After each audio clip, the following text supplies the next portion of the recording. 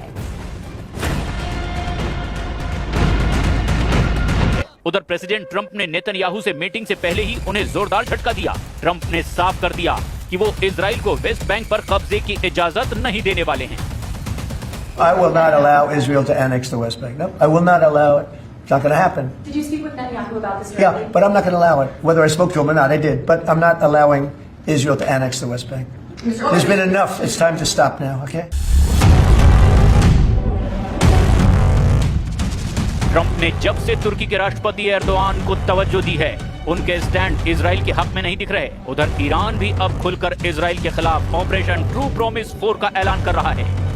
जब जब गाजा पर इजराइल का बम गिरा है, यमन की तरफ से उन समुद्री जहाजों को टारगेट किया गया। एक तरफ Netanyahu made in America bunker buster बमों से गाजा को दहला रहे हैं, तो वहीं दूसरी तरफ हूथी के रॉकेटमैन लाल सागर से होकर गुजर रहे अमेरिका, यूरोप और इजरायली जहाजों को टारगेट कर रहे थे। ऐसा 2023 में गाजा और इजराइल के युद्ध के बाद से लगातार होता आ रहा था।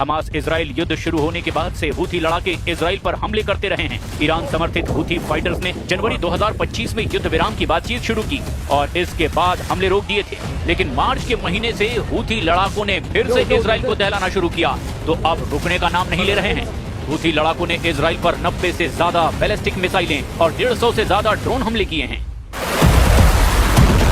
हूथी लड़ाकों के सफाई के लिए इजराइल और अमेरिका ने मिलकर के अब हमले तय कर दिए हैं। बीते अगस्त के महीने में ही इजराइल ने हूथी लड़ाकों पर सबसे जोरदार प्रहार किया। सना में हवाई हमला करके इजराइल ने हूथी की टॉप लीडरशिप का सफाया कर डाला था।